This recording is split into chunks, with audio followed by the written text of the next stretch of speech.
Hi everyone, 10 minute की series में आप सभी का स्वागत है। आज की 10 मिनट सीरीज में हम चर्चा करने वाले हैं टिश्यू के बारे में, यानी ऊतक।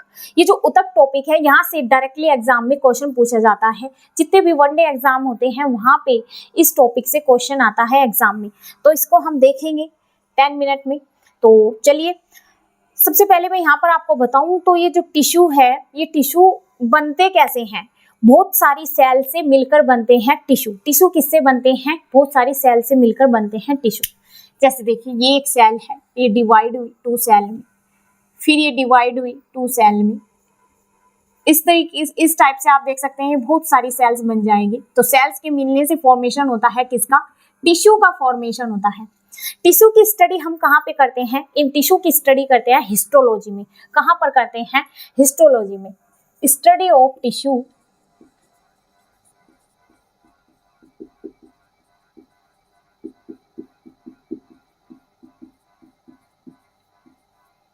इसकी स्टडी कहाँ पे करते हैं? टिश्यू की कहाँ पे करते हैं?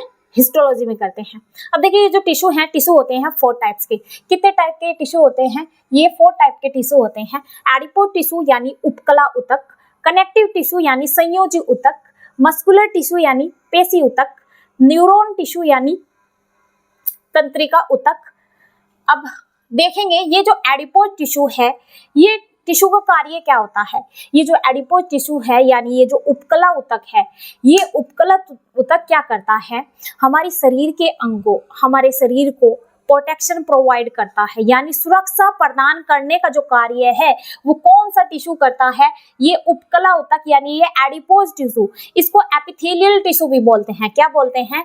एपिथेलियल टिश्यू बोलते हैं।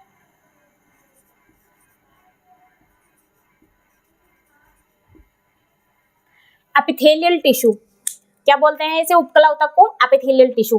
तो ये क्या करता है? हमारे शरीर व शरीर के अंगों को सुरक्षा प्रदान करता है। जैसे मैं एग्जांपल में आपको यहाँ पर बताऊं, हमारी देखिए, ये सबसे अच्छा एग्जांपल स्किन। हमारा देखिए, हमारी स्किन है।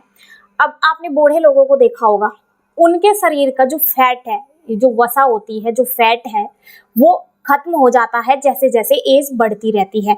जैसे जैसे एज बढ़ती रहती है तो ये वसा खत्म हो जाती है। तो वसा किसका एग्जाम्पल है? इस एडिपोज टिश्यू का है। दूसरा देखिए, ये जो वसा, ये एग्जाम में देखिए क्वेश्चन कैसे पूछा जाएगा इनडायरेक्टली इससे, वो कौन सा टिश्यू है जो सौंदर्यता प्रदान करने में, जो सुंदरता प्रदान करने में हेल्प करता है? तो वो ये एडिपोज टिश्यू ही है। अब यहाँ पर मैं आपको बताऊं तो देखिए, कोई पतला सा इंसान, बहुत पतला दुबला सा इंसान होगा, तो उसको देखिए, और एक हेल्दी इंसान जो ज्यादा मोटा भी नहीं हो, और देखिए ज्यादा मोटा इंसान होगा उसमें तो लग ही रहा है कि बहुत ज्यादा फैट है ना। तो मैं बात कर रही हूँ यहाँ पे पतले इंसान और एक हेल्दी इंसान की। एक हेल्दी इंसान जो देखने में बहुत अच्छा लग रहा है, यानी उसमें हर चीज क्या है, यानी ये जो एक तरीके से एडिपोज टिश्यू को मैंने अभी बताया सौंदर्यता प्रदान करता है, यानी सुंदरता प्रदान करता है। तो उसकी बॉडी में जो फैट तो है, वो तो फैट हमारी स्किन के नीचे भी प्रेजेंट होता है, हमारी बॉडी के शरीर के अंगों में भी फैट प्रेजेंट होता है। शरीर के अंगों में, जैसे मैं बात करूँ, लीवर को बोल देते हैं कई बार फैटी लीवर हो गया है। तो ये शरीर के बाह्य अंगों व आंतरिक अंगों दोनों में ये सुरक्षा प्रदान करता है। जैसे हमारी आंखों, और क्या काम होता है इसका दूसरा, ये जो फैट होता है ना, ये फैट क्या करता है? बाहर से जो अंदरूनी चोट को भी बचाता है, यानी बाहर से जो ऑर्गन पे। अब देखिए, पतला दुबला इंसान का मैंने यहाँ पर लिया, अगर किसी पतले इंसान को डंडा मारेंगे वो एकदम हिलेगा और उसको एकदम दर्द होगा, और कोई मोटा इंसान है उसको डंडा मारेंगे, उसको 1-2 डंडे में उसको कोई इतना उसको जो है चोट नहीं लगेगी। चोट लगेगी लेकिन इतना नहीं लगेगी जो एक पतले इंसान को लगेगी। तो इस तरीके से हम यहाँ पर इसको बोल सकते हैं, ये जो एडिपोज टिश्यू है ये क्या करता है? ये सुरक्षा प्रदान करता है, यानी बाहरी खतरों से बचाने का काम करता है ये एडिपोज टिश्यू। जैसे हमारी आंखों के नीचे भी जो प्रेजेंट होता है, जो बाहरी खतरों से हमारी आंखों को बचाता है, वो कौन होता है? वो ये एडिपोज टिश्यू होता है। एडिपोज टिश्यू देखिए अब कहाँ प्रेजेंट होता है। फॉर एग्जाम्पल, ये देखिए यहाँ पर झुर्रियाँ ली है मैंने, बूढ़े व्यक्तियों का एग्जाम्पल लिया। एज बढ़ने के साथ इंसान की जो बॉडी, जो स्किन होती है वो लटकने लग जाती है, झुर्री नुमा स्ट्रक्चर बन जाती है। तो बढ़ती हुई उम्र के साथ ये एडिपोज टिश्यू, देखिए वो कौन सा टिश्यू है, एग्जाम में क्वेश्चन, वो कौन सा टिश्यू है जो बढ़ती हुई उम्र के साथ खत्म हो जाता है? तो वो ये एडिपोज टिश्यू है। तो या फिर देखिए यहाँ पर झुर्रियां आने के लिए दूसरा क्वेश्चन कैसे बनेगा, झुर्रियां आने के लिए कौन सा टिश्यू रेस्पॉन्सिबल है, तो ये एडिपोज टिश्यू ही रेस्पॉन्सिबल है जो झुर्रियां आ जाती है बॉडी पर, इसीलिए इसे सुंदरता लाने वाला टिश्यू भी बोला गया है, झुर्रियों के लिए रेस्पॉन्सिबल भी इस टिश्यू को बोला गया है। और देखिए फैट जो जमा हो रहा है एक तरीके से, वो कौन सा टिश्यू उसमें हेल्प कर रहा है फैट जमा होने में, ये एडिपोज टिश्यू ही कर रहा है। नेक्स्ट देखिए स्टोमक, आपने देखा होगा बहुत सारे व्यक्तियों का बहुत ज्यादा जो पेट होता है वो बहुत ज्यादा मोटा होता है, यानी स्टोमक बहुत ज्यादा मोटा होता है, तो वो जो पेट स्टोमक हो रहा है उसमें पानी थोड़ा भरा हुआ है, उसमें जो वो वसा जमी हुई है, जो फैट जमा हुआ है, वो कौन सा टिश्यू बना रहा है उस फैट को, ये एडिपोज टिश्यू हेल्प कर रहा है उस फैट को बनाने में। ठीक है, अब देखिए हंच यानी कुबड़ आपने कहाँ देखा है प्रेजेंट, जो कुबड़ है वो आपने कहाँ पे प्रेजेंट देखा है, ये कुबड़ प्रेजेंट होता है ऊंट में। ये कौन से टिश्यू पढ़ रहे हैं हम, एनिमल टिश्यू, कौन से टिश्यू है ये, एनिमल टिश्यू पढ़ रहे हैं हम। तो एनिमल जो ऊंट है वो भी एक एनिमल है, तो कुबड़ कहाँ देखा आपने, ऊंट के ऊपर आपने देखा होगा, ऊंट की पीठ पर कुबड़ होता है, उस कुबड़, वो जो कुबड़ बना हुआ है ना, उस कुबड़ का वो जो पूरा बना हुआ है वो फैट से मिलकर बना हुआ है, यानी फैट से बना हुआ है, और फैट बनाने के लिए कौन सा रेस्पॉन्सिबल होता है, टिश्यू, एडिपोज टिश्यू। तो जो ऊंट का कुबड़ है वो बना हुआ है किससे, एडिपोज टिश्यू से मिलकर बना हुआ है। अब देखिए फैट यानी वसा, दूसरा जो वसा बनती है वो कौन से टिश्यू के द्वारा बन रही है, इस एडिपोज टिश्यू से ही वसा बन रही है। अब आगे बात करेंगे कनेक्टिव टिश्यू की, तो ये क्या करता है, सुरक्षा प्रदान करता है, ये कुछ एग्जांपल हमने लिए। तो मेन काम क्या होता है, ये सुरक्षा प्रदान करता है और बाहरी आघातों, बाहरी चोटों से बचाने का काम करता है। कहाँ का प्रेजेंट होता है, हमारी स्किन के नीचे प्रेजेंट होता है, हमारी आंखों को भी जो बाहरी खतरों से बचा रहे हैं, हमारी आंखों में भी प्रेजेंट होता है एडिपोज टिश्यू। ठीक है, ये और एग्जाम्पल ही। अब देखते हैं हम आगे कनेक्टिव टिश्यू यानी संयोजी ऊतक। ये संयोजी ऊतक कनेक्ट का मतलब ये क्या कर रहा है, ये शरीर के अंगों को कनेक्शन करने का काम कर रहा है। जैसे एग्जांपल से हम देखें, बोन, हमारी जो हड्डियां है, अब देखिए ये जो हड्डियां आपस में जुड़ी हुई है, ये किससे जुड़ी हुई है, एक कनेक्शन के द्वारा जुड़ी हुई है हड्डियां, है ना। अब देखिए हमारे हाथ में बहुत सारी हड्डियां होती है, ये जुड़ी हुई कैसे है, एक कनेक्शन के द्वारा जुड़ी हुई है। तो ये जो टिश्यू है ये क्या करते हैं, ये कनेक्शन कराने का काम करते हैं, यानी जोड़ने का काम करते हैं। जैसे बोन, कार्टिलेजिस, उपास्थि, कार्टिलेजिस को हिंदी में क्या कहते हैं, उपास्थि कहते हैं, बोन को अस्थि, ब्लड, खून, लिम्फ, लसिका, रिंकल्स, झुर्रियां, स्टोमक, पेट, फैट, वसा, ये कुबड़ है। अब देखें यहाँ पर ये बोन, मैंने एग्जांपल लिया बोन, हड्डियां जो जुड़ी हुई है आपस में, इसमें छोटी हड्डियां भी है, बड़ी हड्डियां भी है। जैसे हाथ में ले लीजिए, बहुत सारी हड्डियां होती हैं, वे जो जुड़ी हुई है, एक कनेक्शन हो रहा है उनमें, तो ये एग्जांपल बोन किसका हुआ, कनेक्टिव टिश्यू का हुआ।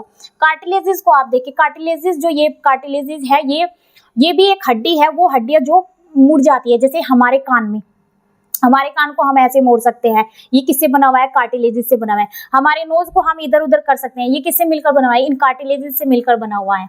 अब आगे बात करें ब्लड की।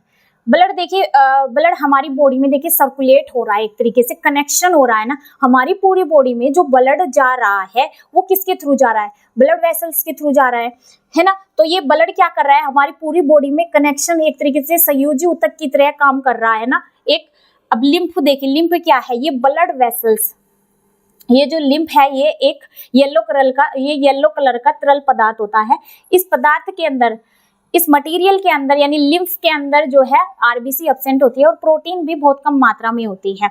और ब्लड की मैंने एक बार ब्लड के ऊपर एक लेक्चर लिया हुआ है, अगर किसी को ब्लड को डिटेल में देखना है आप वहां से देख सकते हैं। तो ये जो ब्लड है ये कनेक्शन करने का काम करता है। ये एग्जाम्पल है इस कनेक्टिव टिश्यू के। तो जो लिम्फ है ये मैंने बताया अभी आपको कहाँ प्रेजेंट होता है, ये प्रेजेंट होता है ब्लड वेसल्स और टिश्यू के बीच में ये उपस्थित होता है पदार्थ।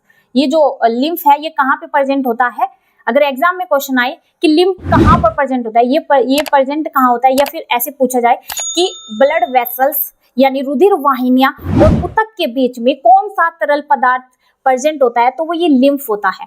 अब आगे बात करें हम मस्कुलर टिश्यू की।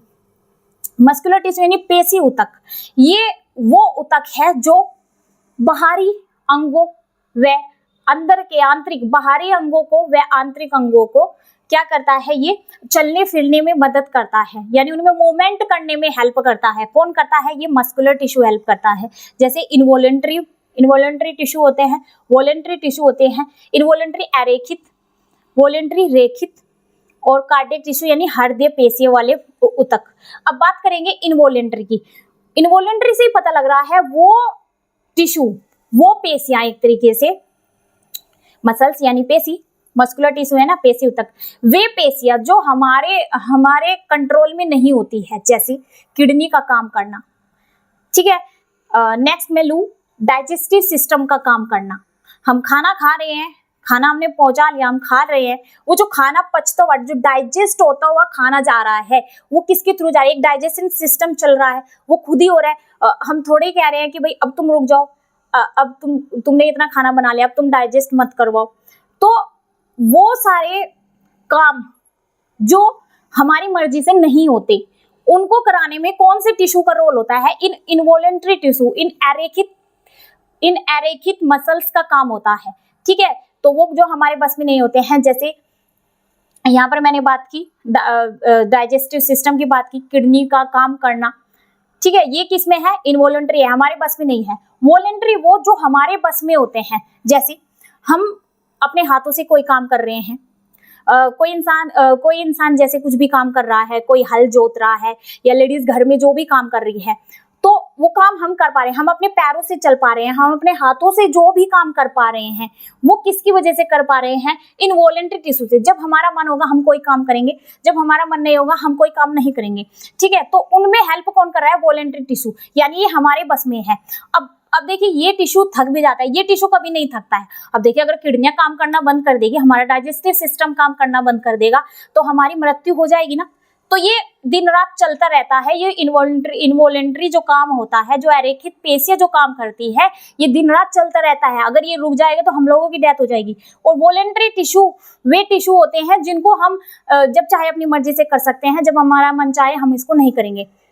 और इसमें हम थक जाते हैं, इसमें हम थकते ही नहीं है। इसे हमारे अंदर के जो होता है, किडनी हमारा काम करना थकती थोड़ी है, दिन रात अपना काम करती रहती है। ऐसे डाइजेस्टिव सिस्टम अपना काम करता है। वॉलेंट्री में जैसे हम कोई काम कर रहे हैं, एक समय के बाद क्या होता है कि हमारे हाथ पैर थक जाते हैं, ठीक है। तो थकने से देखिए कौन सा, देखिए यहाँ पर मैं एक और क्वेश्चन आपको बताऊं कि ज्यादा देखिए, जब हम एक्सरसाइज कर रहे हैं, अपने हाथ पैरों से एक्सरसाइज कर रहे हैं, ठीक है, तो जो हम अपने हाथ पैरों से एक्सरसाइज कर रहे हैं तो वे थक गई है, यानी हमारी टिश्यू, वॉलेंट्री टिश्यू थक गए हैं। तो इनके टिश्यू के थकने से एक एसिड का फॉर्मेशन होता है, लैक्टिक का। किसका फॉर्मेशन होता है, लैक्टिक एसिड का। तो हमारी देखिए एग्जाम में क्वेश्चन कैसे आएगा, वो कौन सी मसल्स है जिनके थकने से एक एसिड का निर्माण होता है, वो कौन सा एसिड है, लैक्टिक एसिड। लैक्टिक कौन सा है, लैक्टिक एसिड। और देखिए इसका ही उल्टा, वो देखिए लैक्टिक एसिड जो बनता है वो कौन से टिश्यू के द्वारा बनता है, वो बनता है इस वॉलेंट्री टिश्यू के, यानी इन रेखित पेशियों के द्वारा ही ये बनता है। क्यों, जब बहुत ज्यादा हम इनसे काम ले लेते हैं, ठीक है, हम रेस्ट नहीं करते हैं, ज्यादा काम लेने से बनता है लैक्टिक एसिड। अब बात करें कार्डियक मसल की। कार्डियक मसल देखिए ये स्पेशल टाइप की मसल्स होती है जो कहाँ पे प्रेजेंट होती है, सिर्फ हमारे हार्ट में। इसलिए हार्ट को साइंटिफिकली क्या कहते हैं, कार्डियक। क्या कहते हैं, हार्ट को कार्डियक बोलते हैं। ये सिर्फ वे मसल्स है जो हमारी कहाँ प्रेजेंट होती है, हमारे हार्ट में प्रेजेंट होती है, ठीक है। तो हमारे हार्ट में कौन सी मसल्स काम करती है, कार्डियक मसल्स।